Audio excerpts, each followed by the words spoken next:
हुस्न वाले तेरा जवाब नहीं। क्या आपने कभी सोचा है कि पुराने ज़माने में दक्षिण भारत के फिल्म प्रोड्यूसर्स तमिल और तेलुगु के हिट गाने हिंदी में लाने को बेताब क्यों रहते थे और इन गानों को वो मोहम्मद रफ़ी से गवाने पर इतना जोर क्यों देते थे?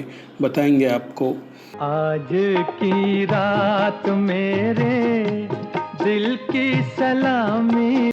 नमस्कार। इस एपिसोड में हम बात करेंगे बीते ज़माने के दक्षिण के फिल्म प्रोड्यूसर्स की, हिंदी में उनके गानों की, और इसकी कि वो अपने गानों के लिए मोहम्मद रफ़ी को क्यों चुनते थे।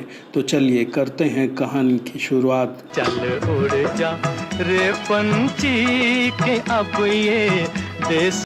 पुराने ज़माने में हिंदी सिनेमा में दक्षिण भारत के फिल्म प्रोड्यूसर्स का बड़ा जोर रहता था, खासकर मद्रास के प्रोड्यूसर्स का।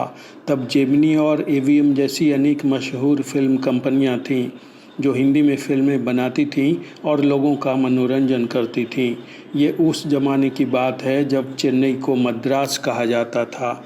कहा जाता है कि दक्षिण के प्रोड्यूसर्स जब हिंदी में फिल्म बनाते तो उनके गाने तय करते समय अपने साथ हिंदी सिनेमा के संगीतकार को बिठाते और फिर उन्हें मोवियोला पर ओरिजिनल तमिल या तेलुगु फिल्म का प्रिंट दिखाते। आपको बता दें कि मोवियोला वो मशीन होती है जिन पर एडिटर फिल्म की एडिटिंग करते हैं। तो मोवियोला पर ओरिजिनल तमिल या तेलुगु फिल्म और उसके गाने दिखाकर दक्षिण के ये प्रोड्यूसर्स हिंदी फिल्मों के संगीतकार को कहते कि आप इस गाने की धुन पर हिंदी गाना तैयार करें। ज़्यादातर मामलों में ऐसा ही होता, लेकिन हिंदी सिनेमा के कुछ संगीतकार ऐसे थे जो दक्षिण के प्रोड्यूसर्स से कहते कि ठीक है, मैंने आपकी फिल्म के गाने की धुन सुनी, अब आप मेरी बात सुनिए। दक्षिण के प्रोड्यूसर्स को अपनी तमिल या तेलुगु फिल्म के गाने की धुन पर भरोसा तो रहता, लेकिन वो हिंदी सिनेमा के संगीतकारों की बात सुनने को हमेशा तैयार रहते थे। उस ज़माने में A V. Meiyappan, S S. Vasan, B. Nagi Reddy, Vasu Menon और शिवाजी गणेशन जैसे अनेक दक्षिण के प्रोड्यूसर्स हिंदी फिल्में बनाते थे।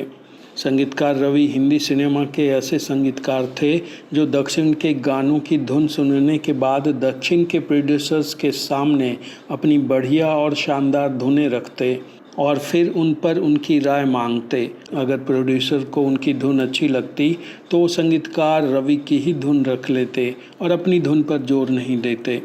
संगीतकार रवि का कहना था कि एस.एस. वासन दक्षिण के ऐसे प्रोड्यूसर थे जिन्हें मद्रास के तमाम फिल्म प्रोड्यूसर्स में हिट धुन की सबसे अच्छी समझ थी, पहचान थी। वो धुन सुनकर समझ जाते थे कि इस पर बना गाना हिट होगा। संगीतकार रवि ने इसका एक उदाहरण भी दिया था। उन्होंने एक पत्रकार को बताया था कि एक बार मैंने एक सॉन्ग सिचुएशन के लिए एस.एस. वासन के सामने 6 धुन रखी। मैं एक एक कर हर धुन की खासियत उन्हें बताता गया और आखिर में अपनी पसंद वाली धुन भी एस.एस. वासन को बता दी। आखिर में एस.एस. वासन को भी वही धुन पसंद आई जो मेरी फेवरेट थी, जो मुझे पसंद थी। वो धुन सुनकर एस.एस. वासन ने कहा, this is going to be a super hit. और आखिर वही हुआ। जो धुन एस.एस. वासन ने चुनी थी उस पर बना गाना सुपर हिट हुआ। हुस्न वाले तेरा जवाब नहीं। ये गाना है जेमिनी प्रोडक्शन की फिल्म घराना का। घराना आई थी 1961 में। तू है ऐसी किरण जो रात ढले। इसे गाया है मोहम्मद रफ़ी ने। मोहम्मद रफ़ी ने इसलिए क्योंकि एस.एस. वासन सहित दक्षिण के ज़्यादातर प्रोड्यूसर्स अक्सर अपने गानों के लिए मोहम्मद रफ़ी को ही चुनते थे। तेरी जुल्फों की ऐसी रंगत है। इस गाने में राजेंद्र कुमार आशा पारेख के हुस्न की तारीफ कर रहे हैं। किताबें बताती हैं कि बाद में एस.एस. वासन को ये गाना इतना भाने लगा कि जब भी वो परेशान या बेचैन होते तो कमरे में बैठकर अपने प्राइवेट स्क्रीन पर ये गाना देख लेते। इस एपिसोड में आज इतना ही। अगर आपको ये कहानी अच्छी लगी हो तो इसे लाइक करें, शेयर करें और चैनल को सब्सक्राइब करें। अब हमें आज्ञा दीजिए। नमस्कार। कोई तुझसा नहीं हजारों